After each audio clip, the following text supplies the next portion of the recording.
Hello guys, welcome back to Crick Talks with Kiran. കുറച്ച് health issues കാരണം ഈ മത്സരത്തിൻ്റെ ആദ്യത്തെ 2 ദിവസങ്ങൾ നമുക്ക് റിവ്യൂ ചെയ്യാൻ പറ്റിയിട്ടില്ല. അപ്പോൾ ഇന്ന് ഡേ 3യുടെ അവസാനത്തോടെയാണ് നമ്മൾ ഈ ഒരു മത്സരം, അതായത് ലോർഡ്സിൽ നടക്കുന്ന മൂന്നാമത്തെ ടെസ്റ്റിൻ്റെ ആ ഒരു റിവ്യൂ സീരീസ് സ്റ്റാർട്ട് ചെയ്യുന്നത്. അപ്പോൾ ആദ്യത്തെ 2 ദിവസത്തെ പറ്റി നമുക്കൊന്ന് ജസ്റ്റ് ഒന്ന് പറഞ്ഞു പോകാം. കാരണം നമ്മൾ സാധാരണ എല്ലാ ദിവസത്തെയും ആദ്യ ദിവസത്തെ മത്സരം കഴിയുമ്പോൾ റിവ്യൂ ചെയ്യുന്നത് കൊണ്ട് നമുക്ക് ജസ്റ്റ് ഓടിച്ചൊന്ന് പറഞ്ഞു പോകാം. ഇപ്പോൾ ആദ്യത്തെ ഇന്നിങ്സിൽ നമുക്കറിയാവുന്നതുപോലെ ഇംഗ്ലണ്ട് 387 റൺസാണ് എടുത്തത്. ഇപ്പോൾ ഈ ഒരു മത്സരം എന്ന് പറയുന്നത് ഒരു സ്ലോ ബേണർ ആയിരുന്നു. അതായത് ഒരു അട്രീഷണൽ ടെസ്റ്റ് ക്രിക്കറ്റ് എന്ന് പറയാൻ പറ്റുന്ന ഒരു മത്സരം. സാധാരണയായിട്ട് ആ ഒരു ബാസ് ബോളർ വന്നതിന് ശേഷം ഇങ്ങനെ ഒരു സ്ലോലി ബേൺ ചെയ്ത് അതായത് ആ ഒരു റൺ റേറ്റ് എന്ന് പറയുമ്പോൾ ഒരു 3 ആ ഒരു റേഞ്ചിൽ വരുന്ന മത്സരങ്ങൾ നമ്മൾ പൊതുവെ കാണാറില്ല. അതായത് അവർ പൊതുവെ വന്ന് അടിച്ച് നല്ല സ്കോർ കയറ്റുക അല്ലെങ്കിൽ ഔട്ട് ആവുക എന്നുള്ള രീതി മാത്രമാണ് നമ്മൾ കണ്ടുവന്നിട്ടുള്ളത്. എന്നാൽ ഈ മത്സരം വന്നപ്പോഴേക്കും അവർ ആ ഒരു ഓൾഡ് സ്കൂൾ ടെസ്റ്റ് ക്രിക്കറ്റിലേക്ക് തിരികെ പോകുന്ന കാഴ്ചയാണ് നമ്മൾ കണ്ടത്. ഇപ്പോൾ ജോ റൂട്ടൊക്കെ എടുത്ത് 50 എന്ന് പറഞ്ഞു കഴിഞ്ഞാൽ ഈ ഒരു ബാസ് ബോളറിൽ തന്നെ എന്തോ സെക്കൻഡ് സ്ലോവസ്റ്റ് 50 എന്തോ ആണ് ജോ റൂട്ടിൻ്റെത്. അതായത് ഇതിന് മുകളിൽ ഇന്ത്യയിൽ വന്നപ്പോഴാണ്, ഇംഗ്ലണ്ട് ഇന്ത്യയിൽ പര്യടനം നടത്തിയ സമയത്താണ് ഇതിലും സ്ലോ ആയിട്ട് ജോ റൂട്ട് ഒരു സെഞ്ചുറി എന്തോ അടിച്ചിരിക്കുന്നത്. അതായത് ഒരു സെഞ്ചുറി അടിക്കാൻ ഏകദേശം 200 പന്തുകളോളം ജോ റൂട്ട് ഈ ഒരു മത്സരത്തിൽ നേരിട്ടു. ആ ഒരു ബാസ് ബോൾ എറയുടെ ആ ഒരു പ്ലേയിങ് സ്റ്റൈൽ വെച്ച് നോക്കുമ്പോൾ അത് ഒരു കൂടുതൽ തന്നെയാണ്. അപ്പോൾ അങ്ങനെ വരുമ്പോഴേക്കും നമ്മൾ പറയാവുന്ന ഒരു ഓൾഡ് സ്കൂൾ ഫാഷനിലേക്ക് അവർ മാറി. എന്നാൽ പിന്നീട് ആ ഒരു ബാസ് ബോൾ സ്റ്റൈല് നമുക്ക് ഫീൽ ചെയ്തത് എവിടെയാണെന്ന് വെച്ച് കഴിഞ്ഞാൽ ജെയ്മി സ്മിത്ത് വന്നതിന് ശേഷമാണ്. അപ്പോൾ ജെയ്മി സ്മിത്തിൻ്റെ ഒരു ക്യാച്ച്, വളരെ ക്രൂഷ്യലായിട്ടുള്ളൊരു ക്യാച്ച് രാഹുൽ വിട്ടുകളയുണ്ടായി. അതിനുശേഷം സ്മിത്ത് ഒരു 50 അടിക്കുകയും ഇന്ത്യക്ക് ആ ഒരു ക്യാച്ച് വിട്ടുകളഞ്ഞതിന് ഇന്ത്യയെ തീർച്ചയായിട്ടും പണിഷ് ചെയ്യുകയും ചെയ്തു. അങ്ങനെ ഇംഗ്ലണ്ട് 387 ആ ഒരു ഇന്നിങ്സ് അവസാനിപ്പിച്ചത്. ഇന്ത്യയുടെ പിക്ക് ഓഫ് ദി ബോളർ എന്ന് പറഞ്ഞു കഴിഞ്ഞാൽ നമുക്ക് എല്ലാവർക്കും അറിയാവുന്നതുപോലെ ജസ്പ്രീത് ബുംറ തന്നെയാണ്. ബുംറ 5 വിക്കറ്റ് ഇട്ടു. Another 5 wicket haul away from home. അതുപോലെ തന്നെ ലോർഡ്സ് ഹോണേഴ്സ് ബോർഡിൽ തൻ്റെ പേര് എഴുതി ചേർക്കാനും നമ്മുടെ ജസ്പ്രീത് ബുംറയ്ക്കായി. ഈ ഒരു ഇന്നിങ്സ് അവസാനിക്കുന്നത് നമുക്കറിയാം 2ാം ദിവസം പകുതി കഴിഞ്ഞതോടുകൂടിയാണ്. പിന്നീട് ഇന്ത്യക്ക് ആ ഒരു കിട്ടിയ അവൈലബിൾ ആയുള്ള സമയത്തിനുള്ളിൽ ഇന്ത്യ എടുത്തത് 145 റൺസാണ്. അപ്പോൾ 2ാം ദിവസം 3 വിക്കറ്റുകളാണ് ഇന്ത്യക്ക് നഷ്ടമായത്. ജയ്സ്വാൾ ഒരു മികച്ച രീതിയിൽ തുടങ്ങിയെങ്കിലും, അത് ആദ്യത്തെ ഓവറിൽ കുറച്ച് ബൗണ്ടറികളൊക്കെ നേടിയെങ്കിലും ആർച്ചറിന്റെ ആദ്യ ഓവറിൽ തന്നെ ജയ്സ്വാളിനെ വിക്കറ്റിന് മുന്നിൽ ആർച്ചർ കുടുക്കി. അതായത് ഒരു സ്ലിപ്പിലൊരു ക്യാച്ച് പോയി. അത് പ്രോപ്പറായിട്ട് ആ ഒരു ജയ്സ്വാളിനെ സ്ക്വയർ അപ്പ് ചെയ്തിട്ടാണ് ആർച്ചർ ആ വിക്കറ്റ് ഇട്ടത്. അതിനുശേഷം പിന്നീട് ഇന്ത്യക്ക് 2 വിക്കറ്റുകളുടെ നഷ്ടമായി. ഇതിവിടെ കരുൺ നായരിന് വീണ്ടും നല്ലൊരു സ്റ്റാർട്ട് തന്നെയാണ് കിട്ടിയത്. ഒരു സോളിഡ് സ്റ്റാർട്ട് തന്നെയാണ്. പക്ഷെ അത് കൺവേർട്ട് ചെയ്യാൻ നമ്മുടെ കരുൺ നായരിന് കഴിഞ്ഞില്ല. പിന്നീട് ഗില്ലിന്റെ ബാറ്റിൽ നിന്നൊരു റയർ ഫെയിലിയർ ആണ്. അപ്പോൾ അങ്ങനെ 145-3 നിലയിലാണ് 2ാം ദിനം ഇന്ത്യ മത്സരം നിർത്തിയത്. പിന്നീട് അറിയാലോ, ഇന്നലെ മത്സരം നിർത്തുമ്പോൾ നമ്മുടെ പന്തും രാഹുലും ആയിരുന്നു ക്രീസിൽ. ഇന്നത്തെ ദിവസത്തിലേക്ക് വന്നു കഴിഞ്ഞാൽ നമുക്കറിയാം പന്ത് ഒരു ഇഞ്ചുറി വെച്ചുകൊണ്ടാണ് കളിക്കുന്നത്. ഇപ്പോൾ ഫസ്റ്റ് ഇന്നിങ്സിൽ ആ ഒരു പന്ത് തട്ടിയ ഒരു ഫിംഗറിന് ഇഞ്ചുറി വന്നതിന് ശേഷം ജുറലാണ് കീപ്പ് ചെയ്ത്. ഇപ്പോൾ ഇന്നായാലും ഇന്നലെ ആയാലും ബാറ്റിങ്ങിലുടനീളം ആ ഒരു ഇടയ്ക്ക് നമുക്കറിയാം ആ ഒരു ഫിംഗറിന് പന്ത് ട്രീറ്റ്മെൻറ്റ് എടുക്കുന്ന കാഴ്ച നമ്മൾ കണ്ടു. അപ്പോൾ രണ്ടുപേരും വളരെ മികച്ചൊരു പാർട്ണർഷിപ്പ് തന്നെയാണ് ഇന്ന് മുന്നോട്ട് കൊണ്ടുപോയത്. അതായത് നമ്മളിപ്പം പറഞ്ഞ പോലെ റെസ്ട്രെയിൻഡ് ആയിട്ട്, അതായത് റെസ്പെക്ട് ചെയ്യേണ്ട പന്തുകളെ റെസ്പെക്ട് ചെയ്ത് എന്നാൽ ബൗണ്ടറി കണ്ടെത്തേണ്ട പന്തുകൾ അതായത് സമയത്ത് ബൗണ്ടറി കണ്ടെത്തി മുന്നോട്ട് കൊണ്ടുപോയി. രാഹുൽ വീണ്ടും ലോർഡ്സിലൊരു സെഞ്ചുറി. ഇപ്പോൾ ലാസ്റ്റ് ടൈം ഇന്ത്യ ലോർഡ്സിൽ കളിച്ച സമയത്ത് KL രാഹുൽ സെഞ്ചുറി അടിച്ചിരുന്നു. അപ്പോൾ വീണ്ടും ഒരു തവണ കൂടി ലോർഡ്സ് ഓണേഴ്സ് ബോർഡിൽ തൻ്റെ പേര് പതിപ്പിക്കാനായിട്ട് KL രാഹുലിനായി. പന്തിൻ്റെ കാര്യം പറഞ്ഞു കഴിഞ്ഞാൽ പന്തും വളരെ നല്ലൊരു ഇന്നിങ്സ് തന്നെയായിരുന്നു.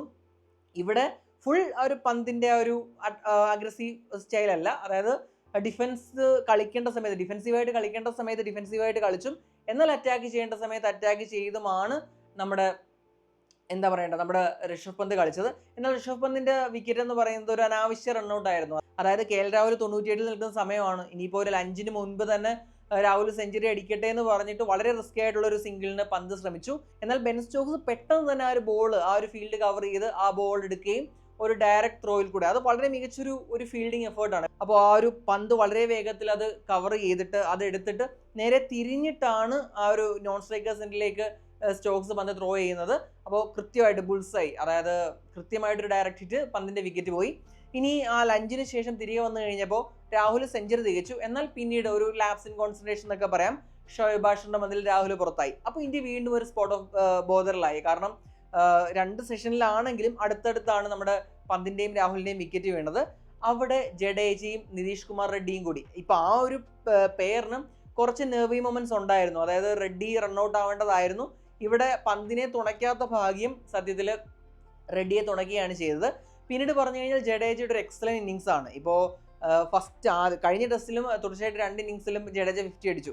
ഇതിൽ രണ്ടാമത്തെ ഇന്നിങ്സിൽ ഞാൻ ജഡേജയെ കുറച്ച് ക്രിട്ടിക്കലായിട്ട് തന്നെയാണ് സംസാരിച്ചത്. ഇപ്പോൾ അതിന് ഞാനൊരു കമന്റ് വന്നിരുന്നു. അതായത് ഞാൻ ജഡേജ 2 ഇന്നിങ്സിൽ നന്നായിട്ട് കളിച്ചു, ഞാൻ ജഡേജ 2 ഇന്നിങ്സിലും ആ ഒരു ഇന്നിങ്സിനെ കുറ്റം പറയുകയാണ്, ആ ഒരു മെല്ലപ്പോക്കിനെ കുറ്റം പറയുകയാണ് ചെയ്തതെന്ന് പറഞ്ഞിട്ട്. ആക്ച്വലി ഞാനത് ആദ്യ ഇന്നിങ്സിൽ പറഞ്ഞില്ല. ആദ്യ ഇന്നിങ്സിൽ എക്സലന്റ് ഇന്നിങ്സ് ആയിരുന്നു. അതായത് ഇന്ത്യയെ വീണ്ടും ഒരു കൂട്ടത്തകർച്ചയിൽ നിന്ന്, ആദ്യത്തെ ടെസ്റ്റിൽ സംഭവിച്ച കൂട്ടത്തകർച്ച രണ്ടാമത്തെ ടെസ്റ്റിൽ ആവർത്തിക്കാതിരിക്കാൻ പ്രധാനമായിട്ട് വഴിത്തിരിവായത് നമ്മുടെ ജഡേജയുടെ ചേർന്നിട്ടുള്ള ഒരു പാർട്ണർഷിപ്പാണ്. എന്നാൽ രണ്ടാമത്തെ ഇന്നിങ്സ് വന്നു കഴിഞ്ഞപ്പോൾ ആ ഒരു ഇൻസ്റ്റൻസ് വെച്ചിട്ട് കുറച്ചുകൂടി സ്പീഡപ്പ് ചെയ്യാമായിരുന്നു എന്നുള്ളത് ഞാൻ പറഞ്ഞ കാര്യം തന്നെയാണ്. ഇപ്പോൾ ഈ ഇന്നിങ്സിലേക്ക് വരുമ്പോൾ എക്സലന്റ് പെർഫോമൻസ് ആണ്. ഇപ്പോൾ ജഡേജയുടെ ബാറ്റിങ്ങിനെ പറ്റി പറയുമ്പോൾ വെറും ഒരു ഓൾറൗണ്ടർ എന്ന ടാഗിലല്ല, ഒരു പ്രോപ്പർ ബാറ്ററിന്റെ ഒരു ടെക്നിക്കും ആ ഒരു ബാറ്ററിന്റെ കൺസിസ്റ്റൻസിയും തന്നെ ജഡേജ പുലർത്തുന്നുണ്ട്. ഇപ്പോൾ അത് ഈ ഒരു സീരീസിൽ നിന്നല്ല, ഇക്കഴിഞ്ഞ 2-3 WTC സൈക്കിൾസ് എടുത്തു കഴിഞ്ഞാൽ ഇന്ത്യയുടെ മുൻനിര ബാറ്റേഴ്സിനേക്കാൾ കൂടുതൽ കൺസിസ്റ്റൻസി ജഡേജ പുലർത്തുന്നുണ്ട്. അപ്പോൾ തീർച്ചയായിട്ടും വളരെ മികച്ചൊരു ഇന്നിങ്സ് തന്നെയാണ് ഇന്നും കളിച്ചത്. അതിനുശേഷം നിതീഷ് കുമാർ റെഡ്ഡി തൻ്റെ ആ ഒരു കോൺട്രിബ്യൂഷൻ നൽകി. അതുപോലെ തന്നെ വാഷിംഗ്ടൺ സുന്ദറും ചെറിയൊരു കോൺട്രിബ്യൂഷൻ നൽകി. പിന്നീട് ഇവർ പുറത്തായതിനു ശേഷം ആകാശ്ദീപ് ഒരു ആർച്ചറിനെ ഒരു 6 അടിച്ചു. അപ്പോൾ അങ്ങനെ വന്നപ്പോഴേക്കും ഇന്ത്യ എക്സാക്ട് ഇംഗ്ലണ്ടിന്റെ സ്കോറിൽ തന്നെയാണ് മത്സരം ക്ലോസ് ചെയ്തത്. 387 റൺസ് തന്നെയാണ് ഇന്ത്യ എടുത്തത്. അതായത് 2 ടീമിനെയും ആദ്യത്തെ ഇന്നിങ്സ് കഴിയുമ്പോൾ മാറ്റാനായിട്ട്, ഡിവൈഡ് ചെയ്യാനായിട്ട് ഒന്നും തന്നെ ഇല്ല. പിന്നീട് ഇംഗ്ലണ്ടിന്റെ ബൗളിങ്ങിനെ പറ്റി പറയുമ്പോൾ വോക്സ് 3 വിക്കറ്റ് ഇട്ടു. അതുപോലെ തന്നെ ആർച്ചറും സ്റ്റോക്സും 2 വിക്കറ്റ് വീതം, ബ്രൈഡൻ ഗാർഡ്സും ഷോയബ് ബാഷറും 1 വിക്കറ്റ് വീതമാണ് എടുത്തത്. പിന്നീട് ഇംഗ്ലണ്ടിന്റെ സെക്കൻഡ് ഇന്നിങ്സിലേക്ക് വരുമ്പോൾ ഇന്നത്തെ ദിവസം ഒന്ന് ടാക്കിൾ ചെയ്യുന്നതിനായിട്ട് അറ്റ്ലീസ്റ്റ് ഒരു 2 ഓവറെങ്കിലും നമ്മുടെ ഇംഗ്ലണ്ടിന് ഫേസ് ചെയ്യേണ്ടി വരുമായിരുന്നു. എന്നാൽ സാക് റൗളിയുടെ ഒരു ടൈം ഡിലേ ചെയ്യാനുള്ള, അത് മനഃപൂർവ്വം ഡിലേ ചെയ്യിച്ച് അത് ഓരോ ഓവറാക്കി എന്തായാലും ചുരുക്കി. അപ്പോൾ അത് കണ്ടതാണ് പലതവണ ആ ഒരു ഓരോ ഓവർ ഫേസ് ചെയ്യുന്ന സമയത്ത് തന്നെ പല സ്റ്റോപ്പേജസ് ക്രൗളിയുടെ ഭാഗത്തു നിന്ന് വന്നു. അതിൽ ഇന്ത്യൻ പ്ലേയേഴ്സ് തീർച്ചയായിട്ടും അസ്വസ്ഥരായിരുന്നു. അത് നമുക്ക് കണ്ടറിയാം. ബുംറ ആയാലും അതുപോലെ തന്നെ ഗില്ല് വന്നിട്ട് ക്രൗളിയോട് എന്തോ പറഞ്ഞു, അതുപോലെ തന്നെ സിറാജ് വന്നെന്തോ പറഞ്ഞു. അത് കഴിഞ്ഞ് ആക്ച്വലി യഥാർത്ഥത്തിൽ പന്ത് കൊണ്ട് ഹിറ്റായപ്പോൾ ക്രൗളി ഫിസിയോയെ വിളിച്ചപ്പോൾ ഇന്ത്യ ഒരു സർക്കാസ്റ്റിക് ആയിട്ട് കൈയടിക്കുകയും പിന്നീട് നമ്മുടെ ഗില്ലും ക്രൗളിയും തമ്മിലൊരു എക്സ്ചേഞ്ചസ് ഒക്കെ നമ്മൾ കണ്ടതാണ്. ആക്ച്വലി അവർ തീർച്ചയായിട്ടും ടാക്ടിക്സ് തന്നെയാണ്. കാരണം ഈ ഒരു ഷോർട്ട് പീരീഡിൽ ഒരു ട്രിക്കി ഫേസ് ആണ്. ആ ഒരു ഫേസിൽ എങ്ങനെയും ഏറ്റവും കുറച്ച് പന്തുകൾ ഫേസ് ചെയ്തിട്ട് എങ്ങനെയെങ്കിലും രക്ഷപ്പെട്ടു പോവുക എന്നുള്ളതായിരിക്കും എല്ലാ ബാറ്റേഴ്സും ആ ഒരു സിറ്റുവേഷനിൽ ആഗ്രഹിക്കുക. അത് തന്നെയാണ് ക്രൗളി ചെയ്തതും. പക്ഷെ അത് ശരിയാണോ എന്ന് ചോദിച്ചാൽ തീർച്ചയായിട്ടും ശരിയല്ല. പക്ഷെ അവരുടെ ഒരു ഭാഗത്തു നിന്ന് നോക്കുമ്പോൾ അവർക്ക് എങ്ങനെയെങ്കിലും രക്ഷപ്പെട്ടു പോകണം ഇന്നത്തെ ആ ദിവസം. അതിനുവേണ്ടിയാണ് അവർ ചെയ്തത്. ഇപ്പോൾ ലാസ്റ്റ് ബോൾ എന്ന് വെച്ചാൽ ഒരു പീച്ച് ആയിരുന്നു, അതിൽ എങ്ങനെയോ സാക് റൗളി രക്ഷപ്പെട്ടു. ഇനി ഈ മത്സരം എങ്ങോട്ടേക്കാണ് പോകുന്നത് ചോദിച്ചു കഴിഞ്ഞാൽ 2 ടീമിനെ തമ്മിൽ ഞാൻ നേരത്തെ പറഞ്ഞതുപോലെ സെപ്പറേറ്റ് ചെയ്യാനായിട്ട് കാര്യങ്ങളൊന്നുമില്ല. ഫസ്റ്റ് ഇന്നിംഗ് സ്കോർ സെയിം ആണ്. അങ്ങനെ വളരെ റെയർ ആയിട്ടാണ് ടെസ്റ്റിൽ ഫസ്റ്റ് ഇന്നിംഗ് സ്കോർ സെയിം ആയിട്ട് വരുന്നത്. ഇനി ഒരു സ്കോറിന്റെ ഒരു കാര്യം, സ്റ്റാറ്റ്സ് വെച്ച് നോക്കിക്കഴിഞ്ഞാൽ 387 എന്ന് പറയുന്നത് ഇങ്ങനെ ഒരു ഫസ്റ്റ് ഇന്നിംഗ് സ്കോർ ടൈ ആവുന്ന ഏറ്റവും ഉയർന്ന 5ാമത്തെ ടോട്ടലാണ്. ഇതിന് മുകളിലുള്ള 4 സ്കോറുകളും വന്ന മത്സരങ്ങളും സമനിലയാവുകയാണ്, ഡ്രോ ആവുകയാണ് ചെയ്തത്. അപ്പോൾ ഈ മത്സരത്തിന്റെ ഭാവി എങ്ങോട്ടാണ് പോവുക എന്നത് നമ്മൾക്ക് കണ്ടു തന്നെ അറിയണം. ഇനി 2 ദിവസം മാത്രമേ ബാക്കിയുള്ളൂ. അതായത് 2 ഇന്നിങ്സ് തീരണം. അപ്പോൾ കൂടുതലും ഒരു ഡ്രോയ്ക്ക് ചാൻസ് ഉണ്ടോ എന്ന് ചോദിച്ചാൽ തീർച്ചയായിട്ടും ഡ്രോയ്ക്ക് ചാൻസ് ഉണ്ട്. പിച്ചിൽ വലിയ ഡിമോൺസ് ഒന്നുമില്ല. ഞാൻ പറഞ്ഞു ഫസ്റ്റ് ഡേ ഒക്കെ അത്യാവശ്യം ബോളിങ്ങിനെ കുറച്ച് ഹെൽപ്പ് ചെയ്താലും പിന്നീട് അങ്ങോട്ട് പോകുമ്പോൾ പിച്ച് സ്ലോ ആയിട്ട് കുറച്ച് ബാറ്റിങ്ങിന് അനുകൂലമാവുന്നതാണ് കാണാറുള്ളത്.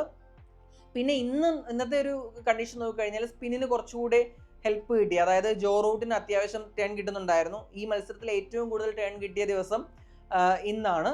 അപ്പോൾ അതാണ് ബോളേഴ്സിനെ സംബന്ധിച്ചൊരു പോസിറ്റീവായിട്ടുള്ള ഇത് വരുന്നത്. പിന്നീട് ഈ മത്സരത്തിന്റെ റിസൾട്ടിനെ അഫക്റ്റ് ചെയ്യാനുള്ള ഏറ്റവും വലിയ ഒരു ഇതെന്ന് വെച്ച് കഴിഞ്ഞാൽ, അതായത് ഡിലേ കാരണം നഷ്ടപ്പെട്ടു പോയ ഓവേഴ്സ് ആണ്. ഇപ്പോൾ ആദ്യത്തെ ദിവസവും 2ാമത്തെ ദിവസം 3ാമത്തെ ദിവസം ഈ 3 ദിവസമായിട്ട് ഏകദേശം 40ഓളം ഓവറുകൾ നഷ്ടപ്പെട്ട് കഴിഞ്ഞു. ഇപ്പം ഒരു ദിവസം പോലും 90 ഓവർ എന്നൊരു കോട്ട കംപ്ലീറ്റ് ആക്കാൻ കഴിഞ്ഞില്ല. അതായത് എക്സ്ട്രാ ഒരു 30 മിനിറ്റ്സ് എടുത്തിട്ടാണ് ഇവർക്ക് കംപ്ലീറ്റ് ആക്കാൻ കഴിയാതെ പോകുന്നത്. അപ്പോൾ പലതരം ഇഞ്ചുറി സ്റ്റോപ്പേജസ് വരുന്നുണ്ട്, നമ്മുടെ കണ്ടീഷൻസ് കാരണം, ഹീറ്റ് കാരണമുള്ള സ്റ്റോപ്പേജസ് വരുന്നുണ്ട്. പക്ഷെ എങ്കിലും പിന്നെ ബോളിൻ്റെ ഇഷ്യൂ കാരണം നിരവധി സ്റ്റോപ്പേജസ് വന്നു. ഡ്യൂക്സ് ബോളിന് തീർച്ചയായിട്ടും പ്രശ്നമുണ്ട്. അപ്പോൾ ഔട്ട് ഓഫ് ഷേപ്പ് ആവുന്നത് കാരണം ഇന്ത്യൻ ടീം മാത്രമല്ല, ഇപ്പോൾ ഇന്ന് ആർച്ചറും ആ ഒരു ബോളിനെ പറ്റി പരാതിപ്പെടുന്നത് നമ്മൾ കണ്ടതാണ്. അപ്പോൾ ഡ്യൂക്സ് ബോളിന് തീർച്ചയായിട്ടും പ്രശ്നങ്ങളുണ്ട്. അപ്പോൾ അത് കാരണവും കൂടുതൽ സ്റ്റോപ്പേജസ് വരുന്നതോടുകൂടി ടീമിന് ആ ഒരു കോട്ട കംപ്ലീറ്റ് ആക്കാൻ പറ്റാത്ത അവസ്ഥയുണ്ടായി. അപ്പോൾ ഒരു 5 ദിവസം നീണ്ടു നിൽക്കുന്ന ഒരു ടെസ്റ്റിൽ ഒരു സെഷൻ നഷ്ടപ്പെടുക, അതായത് ഈ ഒരു ഡിലേ കൊണ്ട് മാത്രം ഒരു സെഷൻ നഷ്ടപ്പെടുക എന്ന് പറഞ്ഞു കഴിഞ്ഞാൽ ഇതുപോലൊരു ക്ലോസ്ലി കോൺടെസ്റ്റഡ് മാച്ചിൽ തീർച്ചയായിട്ടും അത് റിസൾട്ട്സിനെ തന്നെ അഫക്റ്റ് ചെയ്യുന്നൊരു കാര്യമാണ്. അത് തീർച്ചയായിട്ടും ക്രൂഷ്യൽ ആവാൻ തന്നെയാണ് സാധ്യത. ഇംഗ്ലണ്ടിൻ്റെ ആ ഒരു ഇന്നിങ്സ് എങ്ങോട്ടേക്കാണ് പോകുന്നതെന്നനുസരിച്ചിരിക്കും അതായത് ഈ ഒരു മത്സരത്തിൻ്റെ വിധി എന്ന് പറയുന്നത്. അപ്പോൾ ഈ ഒരു മത്സരത്തിലെ മൂവിംഗ് ഡേ എന്ന് പറയുന്നത് നാളെ ആയിരിക്കും. അതായത് ഇംഗ്ലണ്ടിനെ ചെറിയൊരു സ്കോറിൽ ഓൾ ഔട്ട് ആക്കാൻ കഴിഞ്ഞു കഴിഞ്ഞാൽ ഇന്ത്യക്ക് സാധ്യതയുണ്ട്. അതല്ല ഇംഗ്ലണ്ട് നന്നായിട്ട് ബാറ്റ് ചെയ്യുകയാണെങ്കിൽ ഒന്നെങ്കിൽ ഇംഗ്ലണ്ട് ജയിക്കുകയോ അല്ലെങ്കിൽ മത്സരം ഡ്രോ ആവുകയോ ചെയ്യാം. അപ്പോൾ എന്തായാലും നാളെ അതായത് ഇംഗ്ലണ്ടിൻ്റെ രണ്ടാം ഇന്നിങ്സ് അനുസരിച്ചിരിക്കും ഈ ഒരു മത്സരത്തിൻ്റെ വിധി എന്ന് പറയുന്നത്. അപ്പോൾ എന്തായാലും നിലവിൽ രണ്ട് ടീമിനെ തമ്മിൽ സെപ്പറേറ്റ് ചെയ്യാൻ കാര്യങ്ങളൊന്നുമില്ല. ഇനി അത് സെക്കൻഡ് ഇന്നിങ്സിൽ എന്ത് സംഭവിക്കുന്നു എന്നനുസരിച്ചിരിക്കും ഈ മത്സരത്തിൻ്റെ ഒരു ഫ്യൂച്ചർ എന്ന് പറയുന്നത്. അപ്പോൾ എന്തായാലും ഇന്നത്തെ ദിവസത്തെ മത്സരത്തെക്കുറിച്ചുള്ള നിങ്ങളുടെ അഭിപ്രായങ്ങൾ തീർച്ചയായിട്ടും കമൻറ്റ് ചെയ്യുക. അടുത്തൊരു വീഡിയോയുമായിട്ട് ഉടൻ തന്നെ കാണാം. Thanks for watching Crick Talks with Kiran.